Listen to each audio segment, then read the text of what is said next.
Saludos, bienvenidos a Televisión Canaria, gracias por estar un día más con nosotros en 30 minutos. Hoy tenemos el orgullo, la satisfacción de tener con nosotros a uno de nuestros grandes científicos, a Nicolás Díaz Chico, es el fundador del Instituto Canario de Investigación del Cáncer. Nicolás Díaz, bienvenido, ¿qué tal? ¿Cómo está? Muchas gracias por invitarme. Es usted una de las grandes cabezas de la investigación del archipiélago. Hombre, llamarme cabezón está bien, ¿no?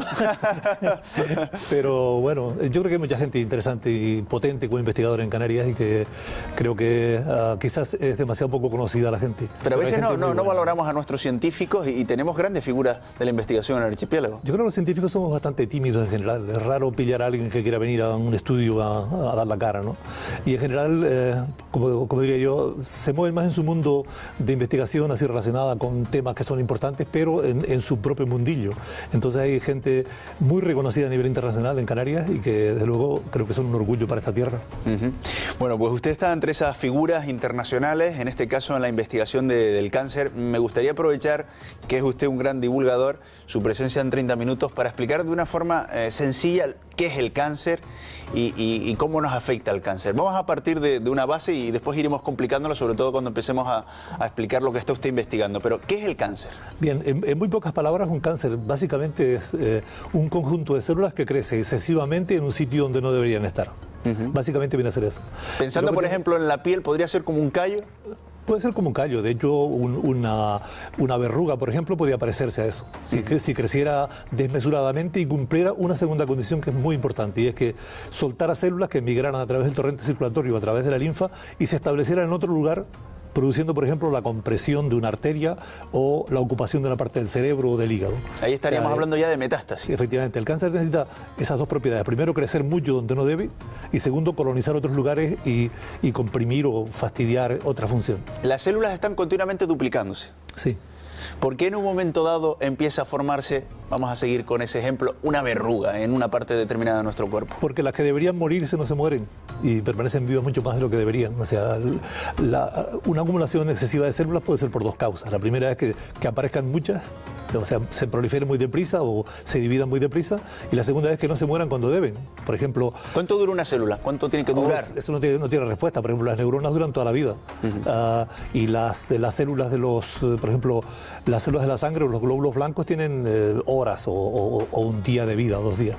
Y hay células que son capaces de vivir más tiempo del que les toca. Efectivamente, por ejemplo, si una célula del hígado, pongamos por caso, por citar una que tiene una vida larga más o menos, está previsto que viva 1 año, y si aparece, si se divide y se van acumulando ahí y no se mueren al año, sino que viven 10 años, por ejemplo, acaba produciéndose un bulto ahí grandote y provocando un tumor. Esto es un dato que a lo mejor a alguna persona que nos está viendo le sorprende, pero nosotros nos vemos siempre las mismas manos, pero debajo, por decirlo de alguna forma, de esa mano no están las mismas células. No, para nada. O sea, todo el mundo tiene la experiencia de cuando se corta, se descama, se raspa, lo que sea, las células se regeneran y ocupan ese sitio.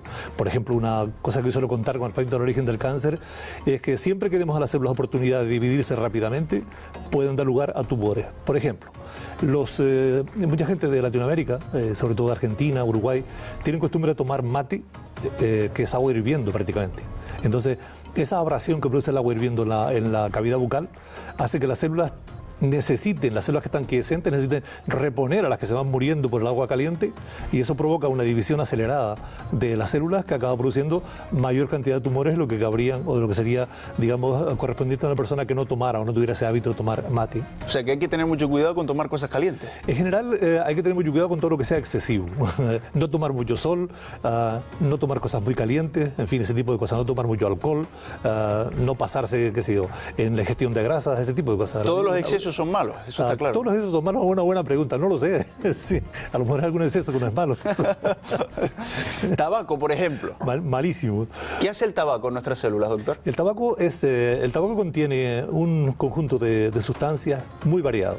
Tiene algunos tipos de sustancias como, qué sé yo, hidrocarburos aromáticos policíclicos, por ejemplo, o dioxinas, que cuando entra en contacto con el genoma celular produce cambios importantes, produce mutaciones que dan lugar a que si se acumulan esas mutaciones y afectan a genes importantes, la célula se vuelve loca, no se muera cuando debe o prolifere más de lo que debería haber proliferado, y acaba produciendo un tumor. Claro. Yo creo que nos estamos adelantando del proceso que estábamos siguiendo, que era muy interesante. Vamos a volver, si le parece, doctor. Decíamos, estamos viendo cómo una célula es capaz de vivir más tiempo del que le corresponde y comienza a acumularse en un punto que no tendría que acumularse. Sí. ¿Qué pasa dentro de la célula para que eso ocurra? ¿Por qué la célula no se comporta como el resto de células? Bueno, el origen bien conocido de los tumores, o la mayoría de los tumores, es que se producen debido a la acumulación de mutaciones que son variaciones importantes dentro de genes clave que regulan la vida de la célula. O sea, la célula funciona de acuerdo a unas instrucciones que son la información genética. Efectivamente, el orden de 23.000 genes, digamos, controlan todas las células del organismo. Y dicen entonces, lo que tiene que hacer la célula. Le marcan exactamente el camino desde del inicio de la división hasta el momento en que tiene que desaparecer. Está programada la muerte en la mayoría de los tipos celulares. Para seguir con el ejemplo de la mano, en la información de esos 23.000 genes está que una celulita tiene que reproducirse aquí en la puntita del dedo. Efectivamente, hay que quedarse ahí en ese sitio y no hacer nada más. Y tiene que salir ahí y punto. Sí.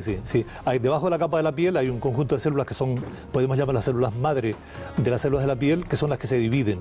Esas células son las que están, se separan en dos células, una va hacia arriba para curar heridas o para reponer las que se van muriendo, y la otra queda debajo, esperando a dividirse por segunda vez para comenzar el proceso siguiente. Entonces, si esas de abajo, las que están en las células madre, digamos, de las células de la piel, sufren alteraciones, porque son las que se están dividiendo, son las que están más expuestas durante la división a cometer errores y por tanto a acumular genes, en fin, maltratados, resulta que son las que acaban teniendo la propiedad de producir tumores con el tiempo.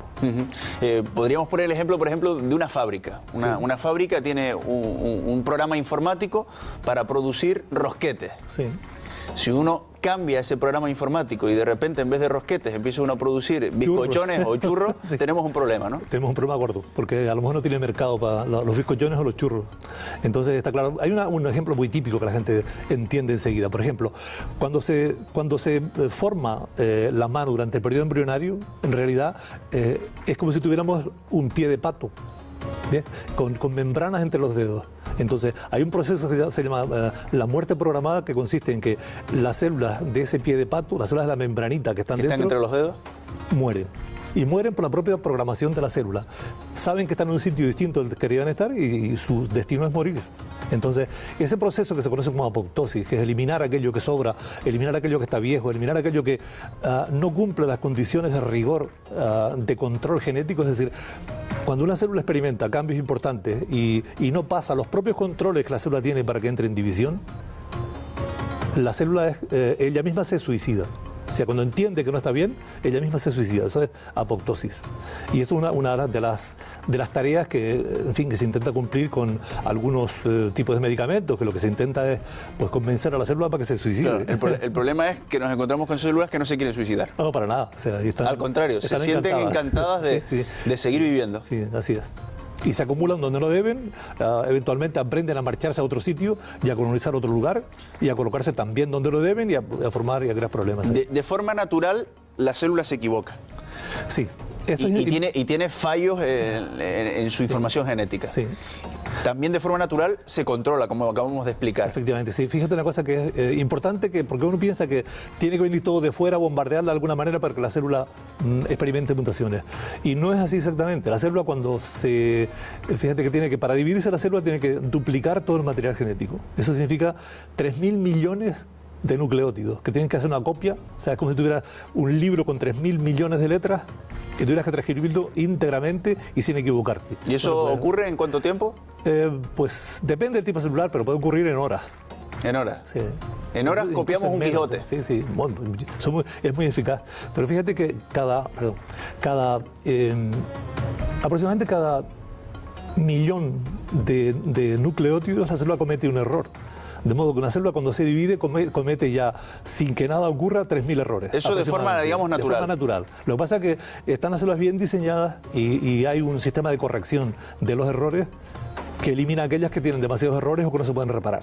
O se reparan, y si no se reparan los errores, se eliminan. Pero cuando esos guardianes de la reparación o de la detección de los errores fallan, Entonces se acumulan errores de forma espontánea en la célula. Claro. Entonces, por eso se puede dar la circunstancia de que una persona se cuide mucho, no fume, coma sano, coma verduras, coma fruta, y sin embargo le aparezca un cáncer. Puede tener un guardia civil poco eficiente cuidando el genoma que permite que se acumulen mutaciones y acaba provocándose la aparición de una célula alterada que eventualmente puede degenerar en una célula tumoral y producir un cáncer. ¿Hay personas que vienen de fábrica que genéticamente están predispuestas a padecer el cáncer? Sí.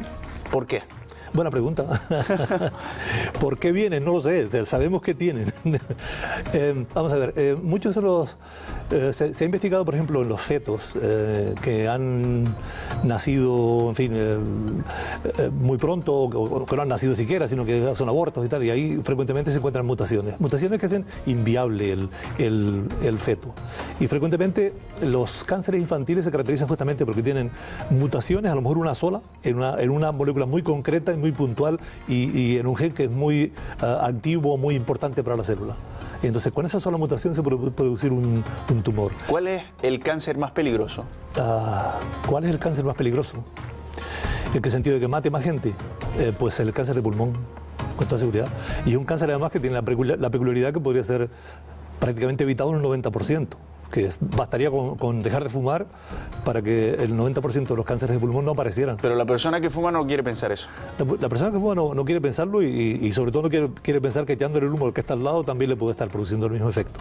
Esto es importante que lo sepa la gente y claro, evidentemente hay una cosa que está clara. ¿Sí? El tabaco tiene un montón de productos que son carcinógenos. O sea, si una célula por sí misma, cuando se divide, puede cometer errores, si encima le pones chinitas en el camino de forma que la maquinaria ande desestabilizada, pues más errores. Siguiendo con el ejemplo, decíamos antes que cuando una célula se duplica y continuamente nuestras células se están duplicando, por eso decíamos que no tenemos las mismas células aquí hoy que hace 5 años, y decíamos, la célula se tiene que duplicar y copiar toda su información genética. Y hablábamos de 3 millones de palabras, ¿no? Vamos a decirlo así, 3 millones de letras. 3.000 millones. 3.000 millones de letras. De letras, sí. Eso es como copiar un Quijote o mucho más, ¿no? Sí. Entonces, siguiendo ese ejemplo, es como si cogiéramos y le pusiéramos dificultades al que va a copiar el Quijote y le quitáramos el bolígrafo o le pusiéramos una tinta que emborrona el papel. Efectivamente, sí. Eso sería el tabaco, ¿no? Eso sería lo que haría el tabaco, realmente engañar a la célula, hacer que cometiera más errores y provocarle que aparecieran más, en fin, alteraciones en genes importantes. Pero hay una cosa también adicional y es que cuando hablamos de tabaco, hablamos de los sitios en los cuales incide de forma evidente, en la cavidad bucal, en la lengua, en la garganta, en fin, las cuerdas vocales, etcétera, en los bronquios y en los alveolos pulmonares, pero también por las vías de salida, por ejemplo, riñones, uréteres y vejiga, que también por las vías de salida salen los mismos productos que ingeriste, porque pasaron a la sangre y a través de la vía de salida de la orina, pues incide de nuevo también en esas células de la vejiga urinaria y les produce pues las mismas alteraciones que puede estar produciendo a nivel pulmonar. ¿Y usted que ha estudiado esto también, cuando ve a una persona fumando, qué siente? Pues comprensión, yo creo que en fin, la gente no sabe muy bien lo que hace y no me peleo con ellos, vamos. O sea, ¿pero en alguna ocasión se ha visto explicándole a un amigo esto?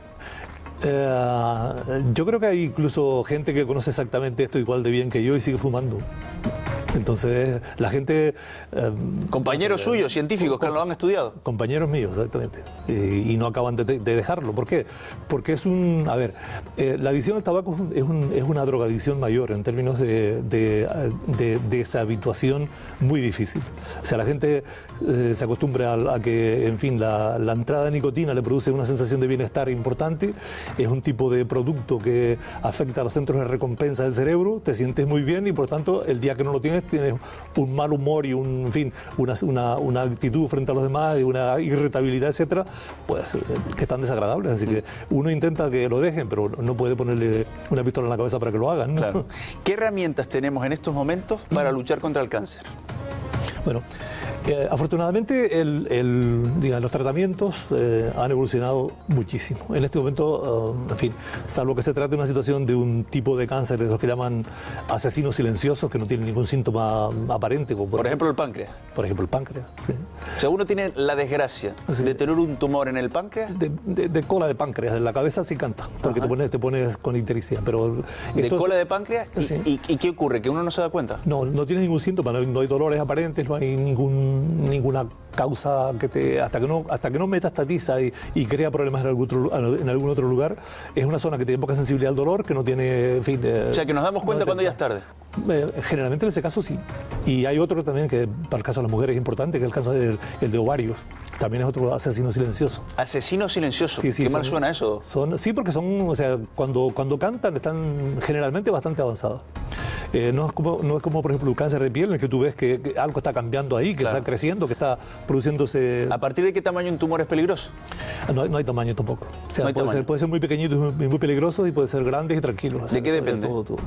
Pues de la agresividad y la capacidad de producir metástasis que tengan esos tumores y de viajar a otro lugar, las células, de colonizar y producir problemas en otro sitio. Básicamente eso. Cuando una de esas células que está en el tumor viaja a otra parte del cuerpo, ¿ya no hay nada que hacer?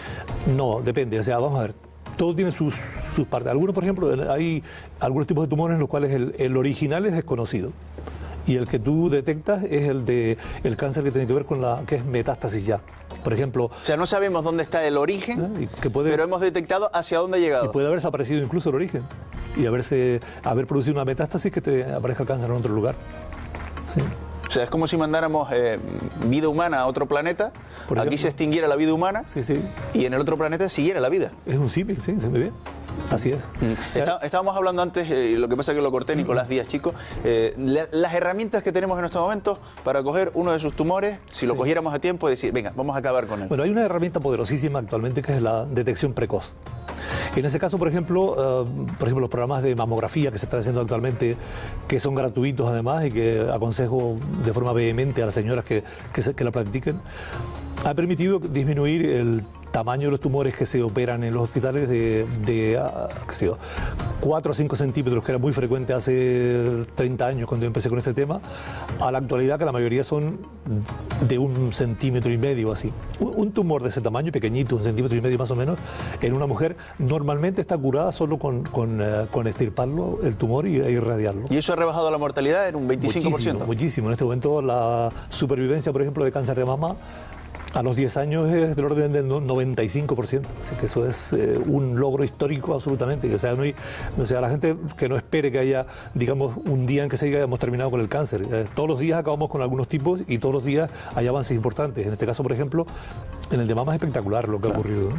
¿Y qué pasa cuando se encuentra un tumor y no se sabe exactamente si es bueno o malo?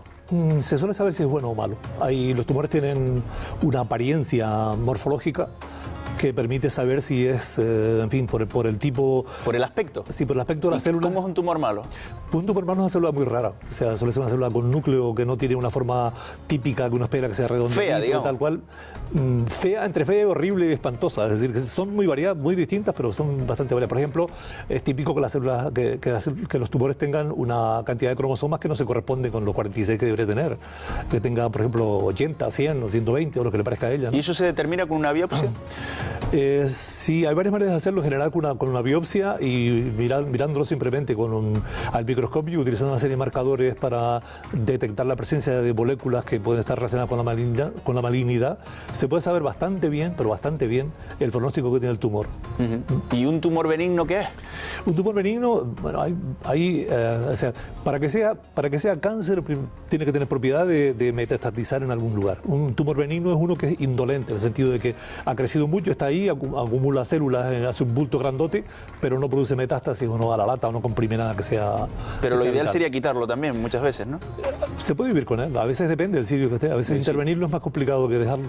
Volvemos otra vez, porque cada comentario que hace nos suscita nuevas preguntas, pero volvemos otra vez a lo de las herramientas. Decíamos que el diagnóstico precoz, la principal, ¿no? El diagnóstico precoz es enormemente importante. Ahora, herramientas para luchar, por ejemplo, una vez que se ha detectado y se sabe que existe el tumor y que hay que abordarlo, pues pueden ocurrir dos cosas, que sea operable o que no. Si es operable, lo normal es que se estirpe y se suprima el tumor. Y si no es operable... Eso es cirugía. Cirugía, sí. Y si no es operable, pues normalmente se suele usar radioterapia. Y frecuentemente a veces cuando un tumor es demasiado grande al principio, puede ser que se puede usar también lo que se llama terapia neoadyuvante, que consiste en dar quimioterapia al paciente y provocar una reducción del tumor hasta que sea manejable. ¿Qué hace la quimioterapia exactamente? La quimioterapia es un sistema de eliminación de células que están en división rápida. Es literalmente así, tumorales o no. Por eso cuando se le da a las personas quimioterapia, se produce destrucción del tumor, que crece más rápidamente que el resto de las células, pero también se produce destrucción de aquellos tipos celulares en las cuales la proliferación celular es más rápida. Por ejemplo, el pelo. Por ejemplo, eso se queda el pelo. El tubo digestivo. Por ejemplo, la mucosa bucal. Por ejemplo, las células de la sangre, la producción de glóbulos rojos, por eso produce anemia también. O sea, todos esos tipos celulares se dividen rápidamente. Sí, todos los tipos de células que se dividen rápidamente son víctimas del tratamiento con quimioterapia. O sea, es un veneno contra las células que se dividen rápido. Es un veneno contra las células que se dividen rápido, efectivamente. Es una forma de decirlo, claro. Evidentemente es un sistema que lo que hace es, hay varios tipos, ¿no? Pero básicamente lo que hace es bloquear los sistemas de proliferación celular y hacer que las células pues mueran, generalmente porque se les convence, se vuelven tan locas que acaban produciendo, deseando suicidarse. Y ahí nos basamos en que el resto de células, y sobre todo esas que se dividen rápido, que son buenas, tengan la capacidad de aguantar ante ese ataque del veneno. De lo que se trata es que tratar el tumor, provocar la destrucción del tumor hasta donde podamos, de manera compatible con que la persona pueda seguir viviendo. Es decir, que se le repongan las células, por ejemplo, si un tratamiento muy fuerte, a lo mejor hay que hacer una transfusión para aportarle los glóbulos rojos que su médula ósea no está produciendo. Claro. Pero piensa, por ejemplo, que otros tipos celulares, por ejemplo, las neuronas no se ven generalmente afectadas porque viven toda la vida, viven muchísimos años. Claro. Se van muriendo poco a poco, pero... ¿Qué hace exactamente la radioterapia? Pues de una forma diferente, prácticamente lo mismo también. Las células sanas también son víctimas de la radioterapia. O sea, la radioterapia habitualmente lo que se hace es intentar buscar la orientación del foco con el cual se le da al tumor, ¿sí?, para que incida la mayor cantidad de radiación posible en el tumor y lo menos posible en las zonas adyacentes. Porque si irradiáramos con la misma intensidad del tumor, con una sola dirección, el tumor y las células sanas también se ven afectadas. Concretamente las células de la piel, por ejemplo, que también tiene un estrato basal que se dividen rápidamente. O sea, las células de los alrededores podrían transformarse en un tumor con la radioterapia. No ocurre frecuentemente. Evidentemente cabe la posibilidad, porque una de las causas posibles de la aparición de tumores es justamente la exposición a fuentes radioactivas, efectivamente. Y la radiación. Pero tenemos la suerte de que no ocurre eso habitualmente. No ocurre habitualmente. Hay algunas, por ejemplo, radiaciones, y esto con mucha prudencia porque es muy infrecuente, pero en fin, con radiación, por ejemplo, de cánceres infantiles, a veces ocurre alguna cosa de ese tipo. ¿Y qué hacemos exactamente? ¿Quemamos a las células? No exactamente. Lo que se produce es un conjunto también de, imagínate, roturas de dobles cadenas de ADN, es decir, dispersión del ADN de los cromosomas, y que de tal manera que la célula no es capaz de recomponerlo y no es viable la célula. Volviendo al ejemplo de la fábrica, es como si destruyéramos el ordenador que fabrica los rosquetes. Y lo que le produce es, no produce rosquetes, sino produce enormes bizcochos o churros alargadísimos o trocitos muy pequeñitos, y finalmente aquello no es viable. Porque lo que tratamos de buscar es que se mueran esas células tumorales. Efectivamente, ¿no? Lo que intentamos es acabar con ellas. Vale. Y ahora entramos en su faceta, en lo que usted está investigando en estos momentos, que promete mucho y que sería un salto, o está haciendo un salto ya, en las terapias contra el cáncer. Buscar determinadas sustancias específicas que vayan contra esas células tumorales. Bien, nosotros, vamos a ver, cuando creamos el Instituto Canario de Investigación del Cáncer, entre la exposición de motivos que teníamos, es que ya en aquella época, hace 10 años atrás, teníamos conciencia clara de que en Canarias había potencial científico y para crear una empresa que se dedicara a la obtención de agentes tumorales. Teníamos y tenemos una gran fuente de biodiversidad.